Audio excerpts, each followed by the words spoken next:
Buenos dias, amigos. Today, we are going to talk about one of the most influential books that has ever helped my wife and I get to where we are right now, which I want to say where we are right now, we are happy with, because we should always be grateful with where we are, but this is not where we are going to end up. This book by Jack Canfield is incredible. It's a culmination of kind of everything that he learned throughout his life and being in positions and around people that were highly, highly successful. The lineage essentially went from Napoleon Hill to his mentor, and then his mentor, which I feel so bad that I'm forgetting his name right now, but it'll come to me later, right to Jack Canfield. So let's start. And like all of my podcasts, for the most part, they're completely unedited. So you might hear some pauses, you might hear some and stuff like that. But that's just how it is. So the first principle, in my opinion, is the absolute most important principle. And that is because it is taking 100% responsibility for your life. Jim Rohn said, you must take personal responsibility. You cannot change the circumstances, the seasons, or the wind, but you can change yourself. So many times on this podcast, we get pretty deep into the weeds of finances and the economy and politics and all of the crazy stuff that really, as individuals, we have a very difficult time changing. But what we can change is ourself. And if you really start to pay attention to people, even talking to people at the grocery store, the gas station, wherever, you can kind of pick out the people who take responsibility for their life and those who blame things on others. Now, yes, sometimes things that happen are other people's faults. But what we mean by taking 100% responsibility for your life means that you're going to include the level of your achievements, the results that you produce, the quality of your relationships, the state of your health and fitness, your income, your debts, your feelings, all of this. And that's because if you really break it all down, look at the level of your achievements. If you have not achieved what you want to achieve, that is your fault, and that's okay. You just haven't taken the steps or learned the things that you need to learn in order to get a level of achievement that you're looking for, or the results that you produce. Now, that could be financial, that could be anything. Let's take it, from the physical perspective. If you are overweight and unhealthy, it is because of choices that you have made along the way. Now, that doesn't mean that we may have been taught the wrong thing. We may be doing something that some so-called expert told us to do and it's the wrong thing, but ultimately we chose to listen to that expert. Ultimately, we chose to put that Twinkie in our mouth. Ultimately, we chose not to work out. So from the physical fitness standpoint, from a health standpoint, it is our fault. Our income, you possibly could have gone to more school or not gone to school or chose a different route or started a business or said no to that low-paying job and held out for that higher-paying job. You could have negotiated a bigger rate. Your debts, I'm a big believer in debt in things that produce cash flow and not in things that don't produce cash flow. Now, I'm not perfect there. We have 2 items right now that don't produce cash flow, and that's my fault. Not super proud of it, but there were things that I wanted, and then as soon as we got them, I was kind of like, hey, that was, kind of goes against some of the things that I teach, and that's okay. I can be a little bit hypocritical and learn from myself. And here's the tough one, our feelings. This one's tough for me because sometimes when it's just a bad day, I'm like, this isn't my fault. It's a bad day because of all of these outside circumstances. Woke up today and the heater in the garage wasn't working. And I was like, dang it. The day is starting out like this. And then I go, wait a second. We have a heater in our garage. It might not be working right now, but we're pretty lucky to have a heater in the garage. So Those sort of things. Sometimes we blame our parents, our bosses, our friends, the media, coworkers, clients, spouses, the weather, the economy, our lack of money, or anyone that we can pin the blame on, but we never really put the blame back on ourselves. Does the weather really change what we're doing? No. Does the economy really change what we're doing? Maybe if you have money in a 401k, but if you've actually taken responsibility and put your finances into your own hands, then no. Do our coworkers really matter? No, unless we're trying to have a good relationship with them. Friends, bosses, media, none of it matters. None of it.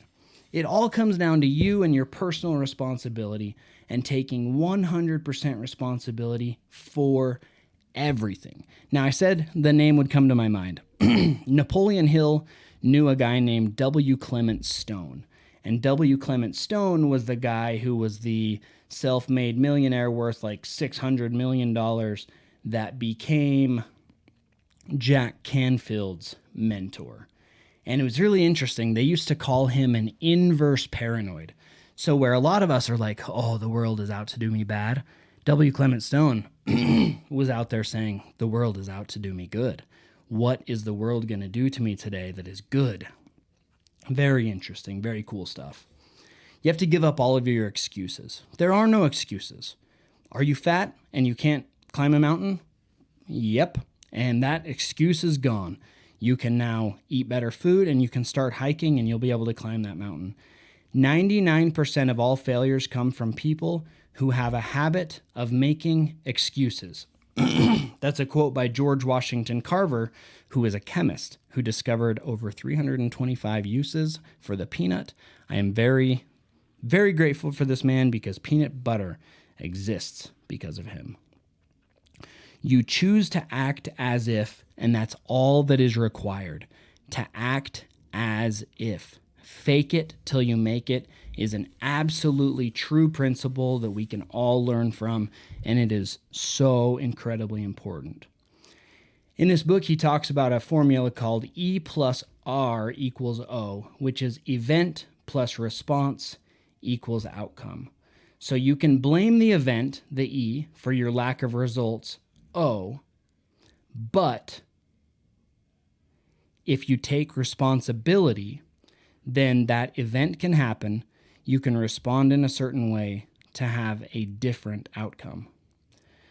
So it says you can instead simply change your response to the events, the way things are, until you get the outcome that you want. So let's say a bill collector calls and they go, hey, you're late on your payment.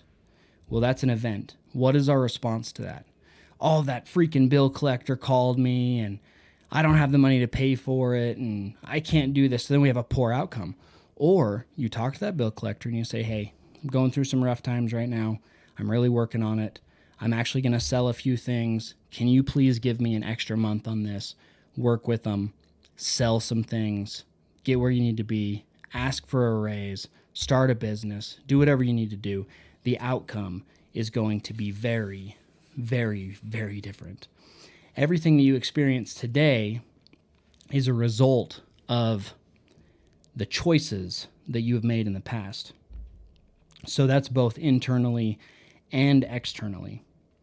And it's how we have responded to a previous event. So in this book and this whole podcast, I want to give complete 100% credit to Jack Canfield for writing this. He talks about event, you're given a $400 bonus, and your response is you go and spend it a night on the town. Outcome, you're still broke. Event, you're given $400 bonus, you invested in a mutual fund, and you have now increased your net worth. You only have control over 3 things in your life: the thoughts that you think, the images that you visualize, and the actions that you take, such as your behavior. So that is taking 100% responsibility and really making sure that we are going and moving in the right direction. The day you change your responses is the day that your life will get better. You have to believe that something better exists, and when we do that and we take responsibility, we can find those things that give us a better life. You can definitely hop out there and find a better job. You can hop out there and you can find more money. You can live in a nicer house. You can live in a better neighborhood. You can eat healthier food. But all of these things require you to take responsibility and for you to change. One of the things that we don't trust is our gut feeling. We try to go so much off of being analytical. Now, my wife and I have a very good relationship. So I don't even want to say but in this regard, so I'm going to say and. We have a really good relationship, and lately I've noticed a lot of questioning, like, hey, I have this idea, and then there's a lot of questions. Now, she's very smart, and she's trying to figure out if it's a good idea and everything, but I personally go mostly off of gut feeling. Hey, I feel this, we need to do this, and if it doesn't work out, then I've made the wrong decision and I can learn from it. So trusting your gut feeling. By the way, zero knock on Kira. She is one of the smartest people that I know, one of the best people that I know in general. So good with people, so good with friends, so good with relationships, so good with business. That woman is my world. She's incredible. I adore her in every way. And every chance I get, I will make out with that woman. So you can do so many things if you take personal responsibility. You can learn to eat healthier food. You can say no to many things that pop up in your life. You can find a better job.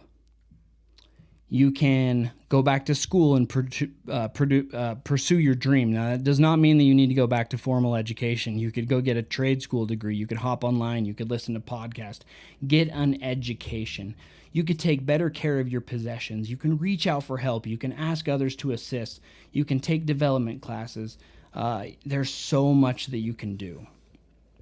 And if you find yourself in a situation that you don't like, you either need to make it work or you need to leave that situation. But this also takes making a decision to be 100% responsibility for all the different parts of your life. Now, we're going to spend a lot of time on this chapter because it's so important, and we're definitely not going to go through all the chapters in the book. But successful people face facts squarely. And part of the way that they can do that is that fact comes in and they go, okay, what have I done wrong in this situation? So sometimes in business, we'll have things pop up and there's like an employee's like, hey, I've got this problem. This is happening. I immediately go to, what have I done to allow this to happen? And when it definitely comes down to it, there is something that I've done, not making a right decision somewhere, not putting in the right system, something along those lines that make it to where it ultimately was my fault that happened. Now that's good because then I'm not out there blaming employees. I'm not out there blaming clients. I'm not out there blaming coaches. I'm blaming myself so that we can fix the system. I am in control and I can make things happen and I can feel great as long as I'm taking responsibility. Like we said before, the current life that you live is a result of your past thoughts and actions. So I actually wrote a note in this book, and I'm just going to read it out loud. I don't even know what it says. It says, Tyler, let's start acting as if. Start right now. Let's act like a successful businessman and a millionaire entrepreneur. So it's funny. When I read books, I try to make notes. So it's always fun to kind of go back and read what they are. It's okay to slow down and to pay attention. Pay attention to what things are going on. Don't make those really snappy, quick decisions. It's okay to stop and think. And that's where my wife, Kira, is really good. She can stop and think. Me, I'm more emotional. I'm like, hey, I want to do this. Let's do it. If it's the right decision, let's do it. But you can always find if you're making the right decisions by looking at your results. If your house is messy, then you can change that. If you're not making enough sales in your business, then you can change that. You need to ask yourself, how am I creating or allowing this to happen?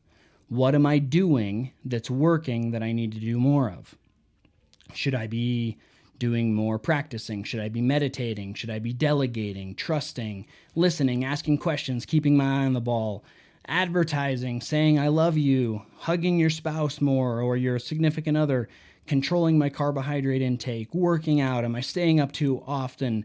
Am I gossiping? Am I putting other people down? Am I drinking too much? Am I eating too much sugar? Am I spending too much money? Am I watching too much TV? These are all great questions that you can take responsibility on and you can change almost immediately. Now, practice makes perfect, right? Well, I heard that. And then I heard this other thing the other day that says practice makes better. Doesn't make perfect. Practice makes better. And I like that because it is tough to be perfect. Do more of what is working and do less of what isn't.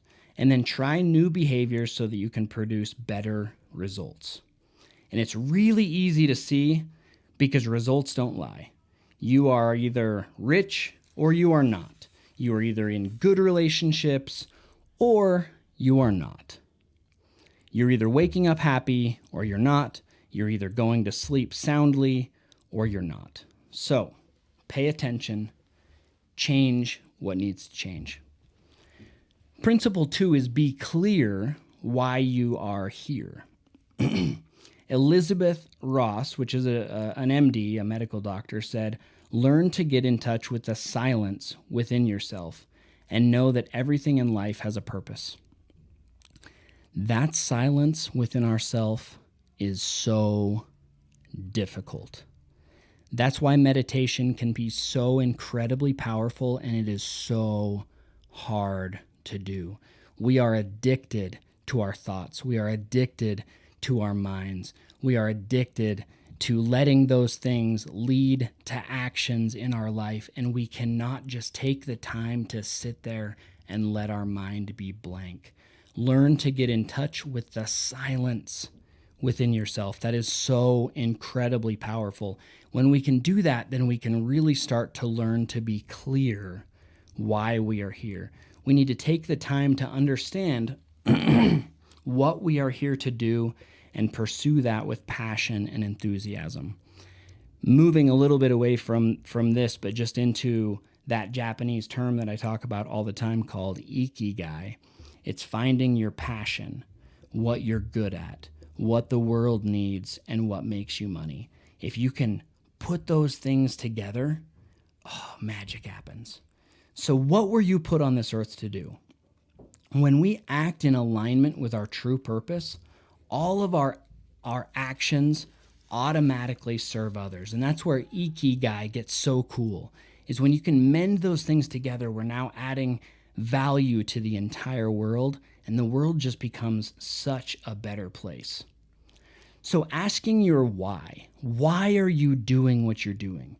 If you're working at a gas station as a cashier, there is nothing wrong with that at all. If you're passionate about it, you're good at it, it's making you money, and you're serving the world. That is perfectly fine. I love Earl Nightingale said that the definition of success is the stay-at-home mom that is a stay-at-home mom because she wants to be, and she's good at it. It's the salesman that wants to be a salesman, is passionate about his product, and is good at it and adding value to the world. That's what's important. It's finding that why. You don't want to get to the top of a ladder only to find out that it is leaning against the wrong wall. So you're doing all this work, you're going to school, you're getting the college degree, you're doing everything you're supposed to do just to get to the top and go, this isn't what I wanted out of life. Now, some personal experience here. I was a paramedic and a firefighter for 10 years, and I don't regret any of that time. Worked with some absolutely amazing people. I loved my job. Don't regret the time. But it was interesting because I started out as an EMT, and then from that I became a firefighter, and then from an EMT I became a paramedic, and from a paramedic I became a critical care paramedic, which was a flight paramedic certification, and became a captain at our fire department, so in a leadership position over a shift, and there were 3 shifts, 3 captains, and I did love my job. But it was funny because when we're talking about climbing to the top of a ladder, finding out that we're up against the wrong wall, although I was happy, I was lacking something. I was lacking some passion once I got to the top. The fun was getting there. And then I got to the top of that ladder and I go, man, I sure wish I was on that other wall, or I wish I was on that other mountain. And there's also nothing wrong with that. If you're going to school and you're getting a degree and you find out this isn't what I want, that's okay. You just learned that you don't want to do that. That is perfectly fine. There's absolutely nothing wrong with that at all. So finding why you're here is important, and sometimes that means making mistakes. As long as you're taking 100% responsibility for those mistakes and you're not blaming it on somebody else. Figure out what you want to do as young as you can and then organize your life around that, trying to figure out how to make a living at it. That's a quote from Pat Williams, who's a senior vice president of the Orlando Magic basketball team, or at least he was. He's written 36 books. He's a professional speaker, and I love that. Figure out what you want to do at the youngest age possible, and then figure out how to design your life around those things. Super important. Find your why. Find that part of your ikigai. That rhymed like a poet. So you need to decide what you want. Decide what you want. The indispensable first step of getting the things that you want out of life is this. Decide what you want. That's from actor Ben Stein. He's an actor and an author. And although that sounds like such a simple quote, it's pretty complicated. So we all want these things. And now I say we, I'm just talking in general. What do people want? Well, they want a nice house. They want stability. They'd like a nice car. Well, okay. Those are the things you want. Well, now how do you get there? You've decided what you want. Now you got to go deeper. You have to decide what you want, which means that you have to decide what you want to do and what you want to be and what you truly want to have. So what does success look like to you? It could be a home. It could be health. It could be a bank account. It could be assets. It could be relationships. It could be business. It could be your annual income. It could be cars. It could be calling within your church. It could be giving a certain amount of money out to charity. You really have to decide what you want. And I can tell you from a little bit of experience, we had a couple really good years, and I had a lot of things that I physically wanted. I had some possessions. And I promise you, those did not make me happy. I was actually blown away. I was like, what the crap? I have these things, and they did not help me to become happy. What did I truly want? I wanted fulfillment. I wanted happiness. I wanted purpose. Those things didn't end up mattering. It says in here, if you want to re-own your power and get what you really want out of life, you will have to stop saying, I don't know, I don't care, it doesn't matter to me. He even says, or the current favorite of teenagers, whatever. When you are confronted with a choice, no matter how small or insignificant, act as if you have a preference. Because you do. You do have a preference. You can always make a decision. Ask yourself, if I did know, what would it be? If I did care, what would I prefer? If it did matter, what would I rather do? Not being clear about what you want and making other people's needs and desires more important than your own is simply a habit. So someone told me once that they are a recovering people pleaser, and that really resonated with me because sometimes we just don't do things that are for ourselves because we truly don't know what we want. Now, I'm not going to drop names here, but there was a guy once that told me, you know that you can't make a living and support your family owning a rock climbing wall, right? And I was young and I didn't want to argue, so I just said, oh yeah, I've got plans other than that. I didn't. That was my last resort. I had burned the other bridges. I had one real thing that I wanted to do, and that was to be successful at business and add value to others. What often stops people from expressing their true desire is they don't think that they can make a living doing what they love. And that is just untrue. I would go so far to say that there is not one thing that exists out there that you cannot make money doing. But that also means that you need to believe that it is possible. The number one problem that keeps people from winning in the United States is the lack of belief in themselves. That was from Arthur L. Williams. He was the founder of A.L. Williams Insurance Company, which was sold to Prime America for $90 million in 1989. Napoleon Hill once said, "Whatever the mind can conceive and believe, it can achieve." And he said it in this awesome, kind of high-pitched, whiny voice. Whatever the mind can conceive and believe, it can achieve. In fact, the mind is such a powerful instrument that it can deliver literally anything you want. But you have to believe that it is possible and then start to act as if and in alignment with those thoughts. You get what you expect. There are several studies that have been done on whether you get what you expect or not. In fact, Dr. Andrew Huberman, that runs the Huberman Labs podcast, just barely talked about this experiment where they were giving people the same milkshake, but in one, they said, hey, this is a super unhealthy milkshake. It's going to be really bad for you, but it's going to taste really good. I'd like you to eat this milkshake. We're going to do blood labs before and blood labs after, and we're going to see what happens. They did the exact same milkshake to somebody else, and they said, this is an extremely healthy smoothie, and it's going to help your blood markers. It's going to help your mood. It's so good for you. Interestingly enough, the same milkshake produced different results in these people's bodies. Some people's sugar spiked. Some people's A1C went up or down. I don't know how deeper they went than glucose and insulin levels, but it changed due to their belief. Napoleon Hill also said, you can be anything you want to be if you believe with sufficient conviction and act in accordance with your faith. For whatever the mind can conceive and believe, it can achieve. It's really interesting. There's a really cool story of Philadelphia Phillies pitcher Tug McGraw. This is the father of legendary singer Tim McGraw. And he struck out batter Willie Wilson to earn the Phillies' 1980 World Cup title. Sports Illustrated captured an awesome image of the elation on the pitcher's mound, which few people knew that was played out exactly how McGraw had planned it.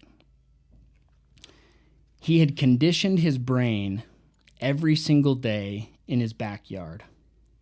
He had a reputation of being a positive thinker, and it had begun 7 years earlier during the New York Mets' 1973 National League Championship season, when Tug coined the phrase, "You gotta believe," during one of the team's meetings.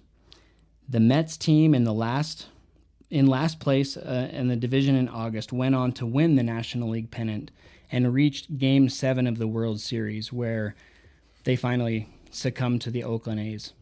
Another example of him always being optimistic with the "you gotta believe" attitude was the time when a spokesman for the Little League said, Tug McGraw said, "Kids should learn autographing baseballs. This is a skill that is often overlooked in Little League." And I totally agree. How cool would it be to make those kids feel so good knowing that we care and that we want to see them succeed, that they start to believe in themselves. Sooner or later, those who win are those who actually think they can. This is a quote from Richard Bach. Pretty interesting stuff. Very, very interesting book. We're not going to go much further than this. We're about 30 minutes in, but we're just going to talk about one more, and that is continuing on with believing in yourself. Max Lucado, which is a best-selling author, said, "You weren't an accident. You weren't mass-produced. You aren't on an assembly line product. You weren't deliberately planned." I mean, possibly your parents planned you, but you are specifically gifted and lovingly positioned on the earth by a master craftsman. And you have to believe that. Even if you are an atheist, there is no way that you can believe that we are all here just by chance in the circumstances that we are in. the statistical probability of that is so small that there is something pulling the strings. And that something, whether it is divine intervention or it is your mind that is producing vibrations that go out into the universe and connect with all, something is helping it all. And believing in yourself is one of those. Believing that you are capable will make things happen. Believing in yourself is a choice. The past is the past. So your choices that you make today will create your future. You must choose to believe that you can do anything that you set your mind to, and that is anything. If you go into something halfway, it's halfway. You've got to jump, dive, full in, go for it. If you assume in favor of yourself and act as if it is possible, then you will do the things necessary that bring about the result. That is probably one of the most important parts. When you start to believe, then you start to act in a way that it will start to happen. Henry Ford said, "I'm looking for a lot of men who have an infinite capacity to know what can't be done." And there is a pretty cool story. I don't think it's in this book, but he wanted the V8 engine and told all of his engineers what he wanted. And they said, it's not possible. We can't do that. And he said, "I don't care. Do it anyways." A year later, they come to him and they go, "Hey, we just can't get this done." And he said, "Okay, you've tried a lot of ways. Keep going. I don't care. Make this happen." Eventually, the V8 motor was created and is one of the most popular motors of the day. So, a little more sports story. It's all about attitude. So, baseball great Ty Cobb was 70, and a reporter asked him, "What do you think you'd hit if you were playing these days?" Cobb had an average lifetime batting average of 364. He said, "About 290, maybe 300. And the reporter said, "That's because of the travel, the night games, the artificial turf, and all the pitches like the slider, right?" And Cobb said, "No, it's because I'm 70. Cobb obviously believed in himself. And I don't want you guys to think that you need a college degree in order to be successful. There are certain things that you need a college degree for, but don't believe that you need to go to college just to be successful.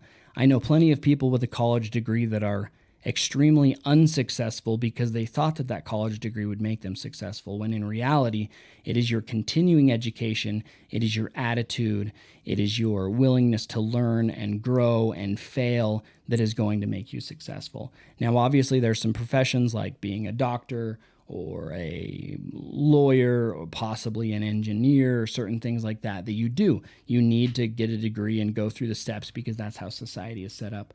But believing in yourself is far more important than traditional schooling.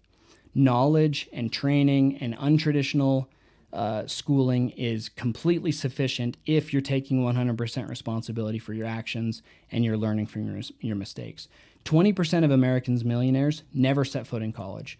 21 of the 220, now this book was written a little while ago, so these numbers are going to be different, but 21 of the 222 Americans listed as billionaires in 2003 never got college diplomas, and 2 never even finished high school. So there's 2 billionaires out there, probably more now, that never even finished high school. Now, I'm not saying not to finish high school, please go finish high school, but it is not a requirement for success. Society tells us certain things, and I am all about breaking social norms. And remember that what others think about you is none of your business. Stop worrying about what people think and follow your heart. There's a guy named Dr. Daniel Amen, and he has something called the 80-40-60 rule, and I love this so much. When you're 18, you worry about what everyone is thinking about you. When you're 40, you don't give a crap what he says, darn. You don't give a darn what anybody thinks about you. And when you're 60, you realize that no one's been thinking about you the entire time. So surprise, surprise. Guys, I definitely recommend this book. We only talked about the first few chapters. We talked about taking responsibility of your life, being clear why you're here, deciding what you want, believing what is possible, believing in yourself. The next chapters are becoming an inverse paranoid, like I said, W. Clement Stone, unleash the power of goal setting, though. I kind of like that with how the current economy is going. Do some goal setting. Chunk it down. Success leaves clues. Release the brakes. See what you want. Get what you see. Act as if. Take action. Just lean into it. Experience the fear and take action anyways. Be willing to pay the price. Ask. Rejection. Rejection. Use feedback to your advantage. This book is just full of such good stuff. It has completely changed my life. In fact, I'm going to start listening to it again today because as time goes on, things definitely go up and down and up and down. And I've focused a lot lately on obscure subjects like the weird UFO phenomenon that has been presenting itself, which is probably just the government with all of their secret projects. But Jack Canfield, thank you so much for everything that you've done for me. The success principles, how to get from where you are to where you want to be, is definitely a book that I would recommend. Please go out and get it. Jack Canfield is the co-creator of Chicken Soup for the Soul, and he wrote this book with Janet Switzer. Harvey Mackey said, if you could only read one book this year, you have this book in your hands, and it's talking about the success principles by Jack Canfield. You guys, I want all of my friends and family and future friends and listeners and really all of humanity to be as absolutely successful as possible. I believe that we can disagree on many subjects, but we should be able to have good conversations and meet good people and be friends with everybody and help each other to succeed. So please make that a priority. Let me know if you've read the Success Principles. Please get your hand on a copy of it, or you could even listen to it on Audible, which is probably how I'll start it today.